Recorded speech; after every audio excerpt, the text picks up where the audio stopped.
Hi, welcome to NDE TV. I'm Peggy Robinson. Today's guest is Andrew, and you're in Canada, but you were born and raised in South Africa, correct? Right. Okay. And your NDE was in 1989? Yes. Okay. So feel free to start wherever you like and take as long as you like. Okay. Okay. Well, as I mentioned, I had the NDE. That is a story within itself. But then I also had these other interesting paranormal experiences with my dogs um, that I'd love to share if whatever.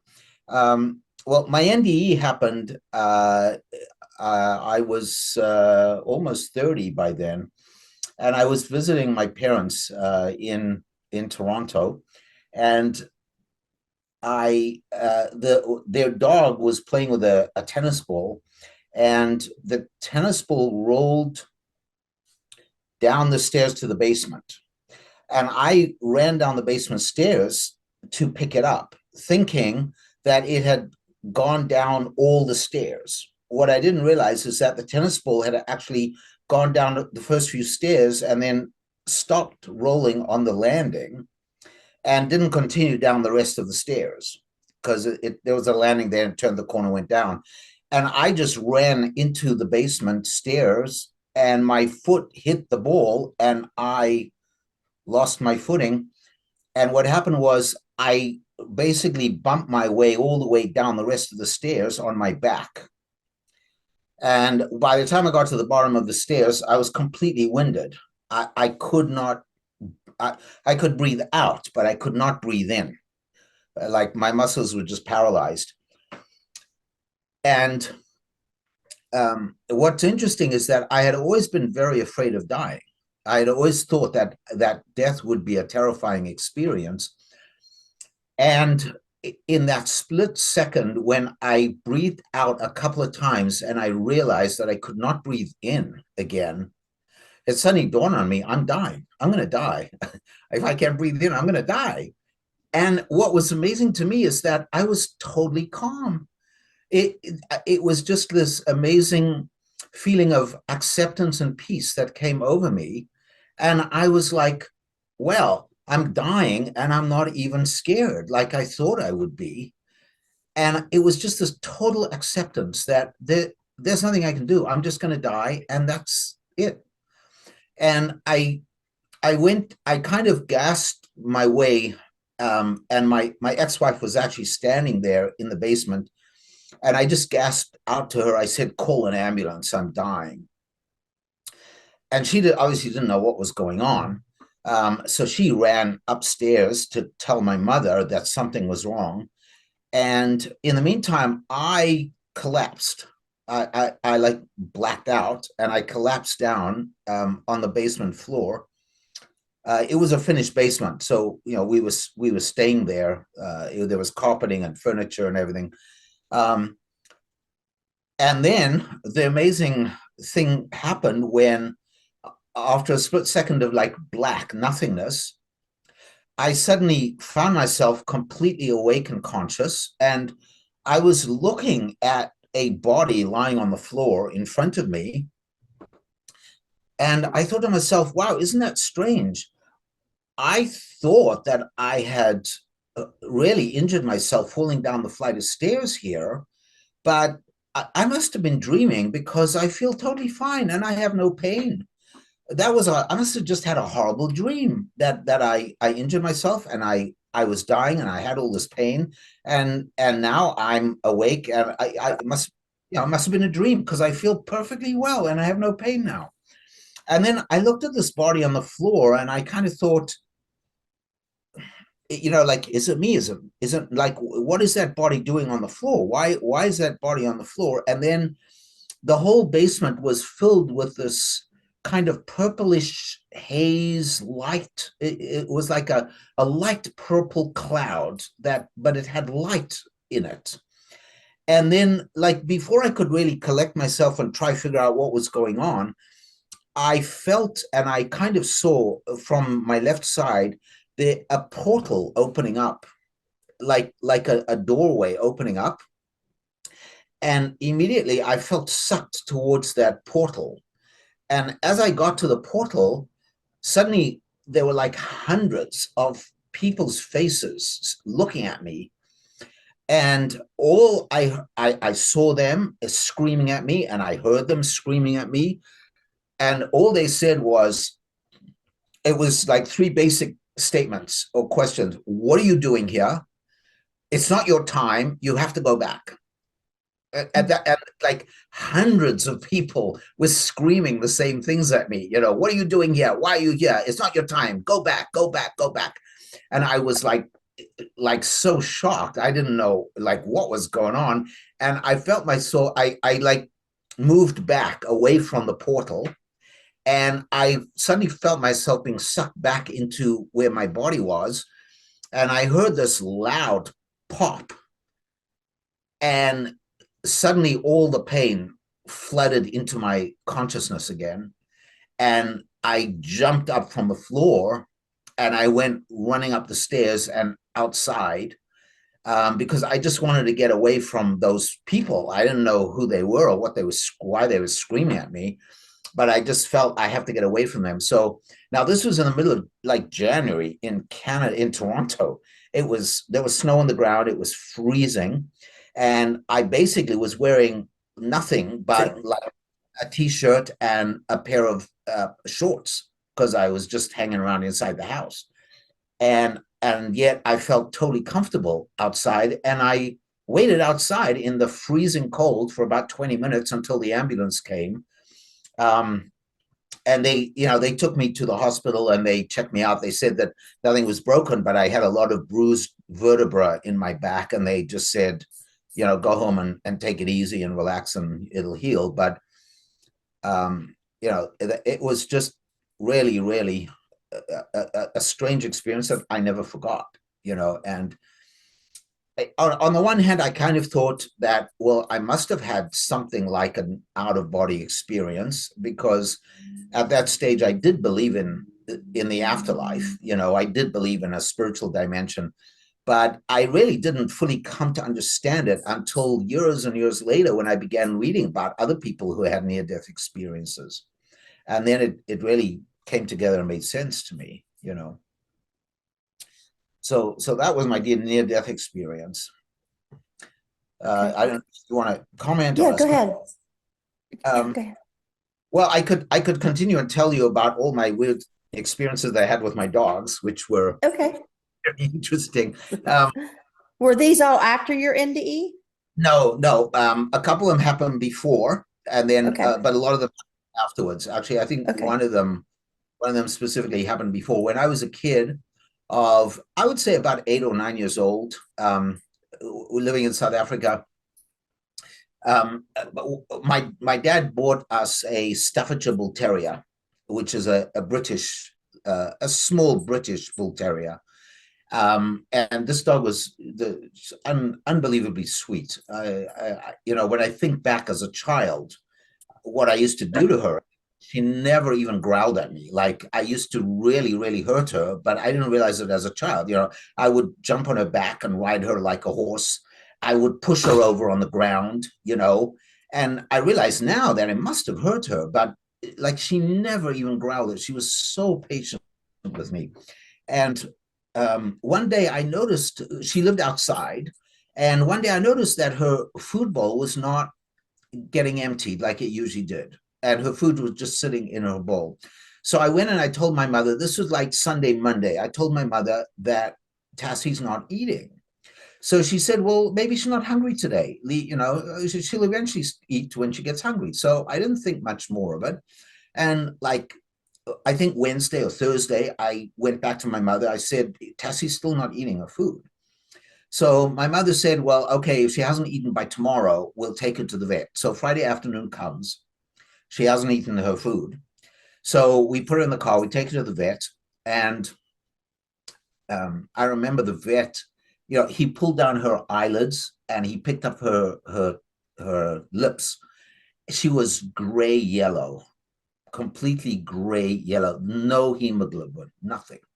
Her eyes were like yellow, and her lips were gray. Her gums were gray. And he said to us, She has severe jaundice. He said her liver's gone. And he said, there's nothing I can do for her. I cannot save this dog. She's dead. She's basically dead.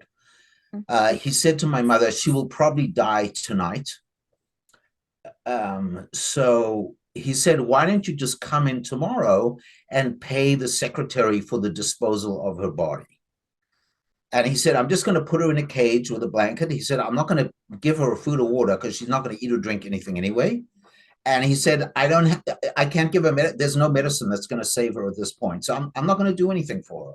And she'll just die during the night. So the next day, around lunchtime, my mom and I went to the office to pay the secretary. So we walk in and she said, just a minute, I have to call the vet. So she went to the back, she called the vet came out, and he says to us, I don't know what happened. He said, let me explain what I did. When I went home that night, for the first time in my life, I really prayed I prayed specifically that God would send angels to heal the dog. That's specifically what I prayed. And we were not we weren't a religious family. I really didn't hear anything about religion or God or anything from my parents, but we went to public school, and in public school at that time, when I was growing up, every morning we opened with prayer. Every recess, when we took our school lunches, we thanked God for the food. Friday morning assembly, we would pray, we would sing a few hymns, we would, the principal would usually say Psalm 23 or Psalm 91. So, I picked up some of these ideas from school about God and angels and, supernatural stuff. And so that's what I did, because what else could I do as a kid, right? My dog's dying. So I just prayed with really simple faith for God to just send angels to heal her. So the vet came out the next day and he said, I don't know what happened. He said, I can't understand this. He said, this dog just started to recover. She started drinking and eating today. And he said, I don't know. I can't explain. He said, but you can take her home because it looks like she's going to get better. And she did. She just recovered, and she lived for several more years after that. So, that was one experience I never forgot from when I was a child. The other thing that happened was when I was my last year in South Africa, just before we came to Canada, I was with some neighbors across the road, and their little boy noticed a little Maltese puppy just wandering down the street by himself. So I ran out the yard and I picked up the puppy and I took it home, and we called the police station and we notified them. We put up notices in the neighborhood that we found a little dog. Nobody claimed him. So we kept him, and we brought him to Canada with us when we immigrated. And he finally passed away at around 18. He was 18. And of course, he lived with my parents most of the time, because by then I'd gone to university, then I got married, I moved to the States. So I had really nothing to do with him. He was my parents' dog. And my mother also had a Bichon mix as well, where at the same time as him. And the Bichon mix passed because she had epilepsy. So even though she was younger, she died before the Maltese did. And my mother said to me a few times that when she was asleep at night, she would feel the Bichon, after the Bichon died, she would feel the Bichon on the bed, kind of scratching around like she used to make herself comfortable, and then to lie down next to my mother's legs, right? And my mother would say she would be woken up out of this deep sleep, and she would look over, and of course, she wouldn't see anything, but she could feel the dog on her legs, sleeping on her legs. And then she said a couple of times it happened also with the little Maltese, that right next to her bed, there was a huge wall mirror, a dressing mirror. And she said that a couple of times she would be woken out of a very, very deep sleep, and she would open her eyes and she would be facing the mirror, and she would see the little Maltese standing right there by the mirror on the floor, looking at her. And he would stand there for a few minutes looking at her. And she got the feeling that kind of like he came for a visit and, to make sure they're okay, kind of thing. And then she said he would just slowly like evaporate. His little form would just like vaporize and disappear. So she said a couple of times it happened to her. Then when I bought, I adopted, I rescued two miniature poodles in the States when I was in the States, and obviously they lived much longer than the little Maltese did. And the truth is, I have three. At one point, I had three because I had one older one, and then I rescued two younger ones. So at that point, for about a year or so, or 6 months even, I had three living at home. And the older one, who was almost 15 by then, so her name was Fluffy. One night, I could tell she was in terrible pain. She couldn't breathe, she couldn't sleep, she couldn't get comfortable. And I just felt, it's time to put her down. So I put her in the car and I drove up to we had an emergency veterinary hospital just like a few minutes away from where I was living. So I took her in and I just said to the receptionist, I said, it's time. She's not doing well. So I held her, they euthanized her. And then I went back home. And I had never euthanized, I never put an animal down, and I never dealt with death in an animal.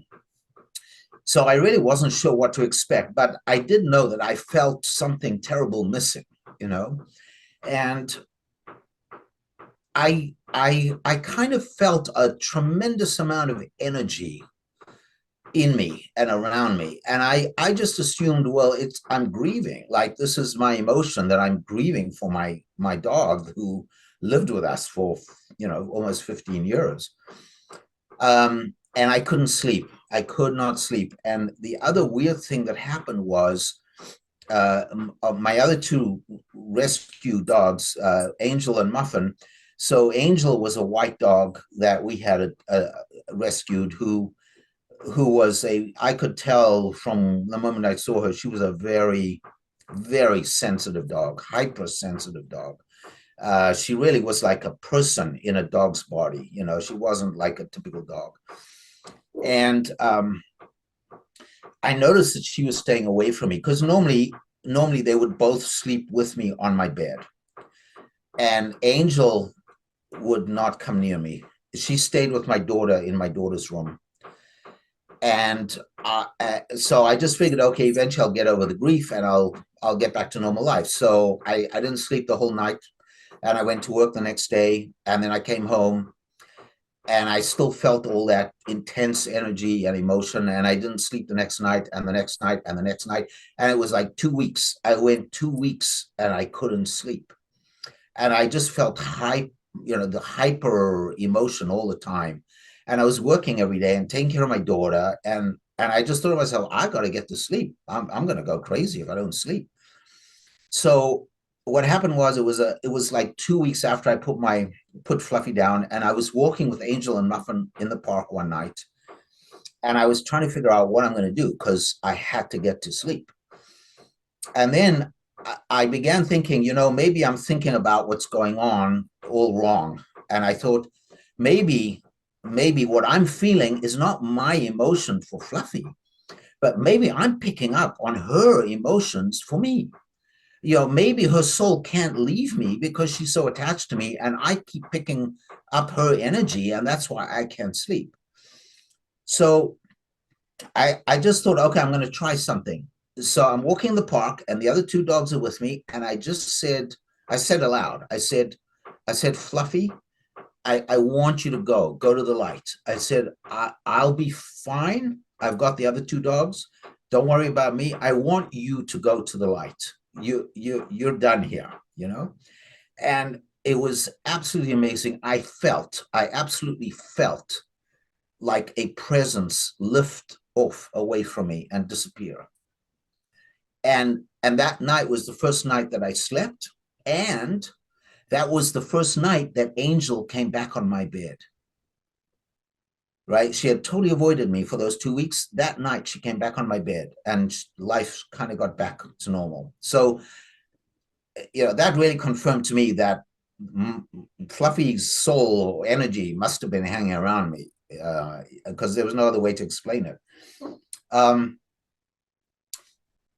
Then other things that happened was when Angel, so Angel had a bad heart. She had a heart murmur, and eventually she was really just on 15, and she was having a lot of trouble. And the vet said to me at the time, he said, she's not gonna last long. He said, she's a very, very sick dog. And I said to him, should I euthanize her? He said, you don't have to put her down, just realize she's going to die one day very soon, because her heart is absolutely way beyond its normal capacity. So she stopped eating, and she stopped eating on a Thursday, and then she lost half her body weight between Thursday and Monday. And yeah, and she was still drinking some water, and I was just carrying her everywhere. I'd pick her up and carry her everywhere. And then the early Tuesday morning, I went out for a walk with little Muffin, who was my last one, and I carried Angel with me. And we watched the sun come up, and then I went back in and put her on my bed. And she was lying on my bed, and I saw her turn her head and look at me. I just got this feeling like she wants me there, So I lay down next to her, and like 2 minutes later, she took her last breath and she was gone. So I took her body to the vet, and they arranged for, the burial. And what happened was, I can't remember if it was that night. I think it was about 2 or 3 nights later. What happened was, I was in a very, very deep sleep, and I felt in my sleep, I felt something heavy moving around on my feet and then lying on my feet on top of the covers. And my initial thought was, oh my gosh, Muffin is lying on my feet. I have to get off my feet because I can't sleep like this. She's too heavy. So Muffin was my last surviving little poodle. And but I was in such a deep sleep, I just didn't want to move. I just wanted to keep sleeping, but I couldn't sleep because the pressure on my legs was really, really uncomfortable. So finally, I roused myself, and I turned around to move Muffin off my legs. And as I turn around, I see Muffin is lying right next to me. She's on my side. And I'm like, whoa, that's not Muffin. So I turned around, and I basically said, Angel, please don't lie on my legs, lie next to my legs. I can't sleep. And I felt the pressure move off my legs to next to my legs. And then it settled down, and I fell back into a very deep sleep, right? That happened a couple of times, like the next night, and I think the next night as well. I felt this pressure down by my legs on top, which is always where Angel used to sleep. Muffin always slept next to me. Angel always used to sleep down by my legs on top of the covers. So that, again, that sort of validated for me that she's still around, even though she's not in the body, but she's still around with me. Do you have a dog with you there now? I keep thinking I hear your dog. I wish. No, Okay. one of the upstairs neighbors is busy hammering or something. Oh, okay. Because this whole time I thought at first it was like a dog tail hitting the floor, and then it sounded like a panting. I thought you got a dog under your feet there, don't you? But no, okay. Yeah, I wish. So little Muffin, actually, she was 19 in 2020, because she was born in 2001, right? So she was 19 in 2020, just as COVID hit. I had to put her down. She was blind, she was deaf, she was having seizures. So I put her down literally the week that Toronto went into lockdown with COVID. And I haven't gotten a replacement yet. I'm debating the issue. It's very hard. We're living in a condo. We're not in a house. Veterinary expenses in Canada are frightening. I mean, they're like 10 times what they are in the United States, But one of the interesting things I noticed about Muffin was, even though she was blind and deaf, completely blind and deaf, I noticed that when I would get up in the morning and I would think to myself, I'm not going to do much today. I'm just going to hang around the apartment because I came back to Toronto to take care of my parents. So I just decided, okay, I'm just going to hang in. Muffin would not get off her bed. She would stay on her bed until about 2 p.m, when finally she'd get up and I'd take her downstairs. But if I got up in the morning, it didn't matter what time, 6, 7, 8 in the morning. If I got up in the morning and I just thought to myself, okay, I have to go to Walmart, I have to go food shopping, I have to do this and that and the other, meaning I have to leave, I have to go in the car. Muffin, like within seconds of me having that thought, Muffin would get off her bed, right? Even though she was blind and deaf, she'd get off her bed and she would go to the front door of the apartment and she would wait there for me. Wow. How do you explain that, Strange. It's like she was in sync with you. Absolutely. Much more than I realized. So those are my interesting experiences that I've had with my dogs. I think they've made me into a much more spiritual person than I otherwise would have been. Yeah. Were you able to talk about your NDE to anybody afterwards? I did talk about it with my parents because by then they had, they had come to believe in spirituality. So, we did kind of accept that this definitely had happened. My mother also had some very interesting experiences towards the end of her life as well. Like she said that she had like visitations from her mother. And she said it wasn't a dream. It was much more than a dream. Like she smelled her mother. It was like she knew her mother really came to visit her. And this was just a few months before she passed away. And by the last few years when I was here with them, taking care of them, we really did a lot of reading. I did a lot of reading of NDEs and sharing a lot of stuff online with them. And and both my parents really came to accept it as real truth. And my mother was absolutely not afraid at all when she was coming to the end of her life. In fact, she really looked forward to it because she was in terrible pain and it was only getting worse. It was not getting better. So she really, really looked forward to going. And my father also has said to me recently that he used to be so terrified of dying, but after everything that I've shared with him, and all the stories I tell him about people that I see on YouTube and what I read, about people having these experiences, he said he has absolutely no fear of dying anymore. He's, totally at peace with it. So yeah, it's very interesting. It's good.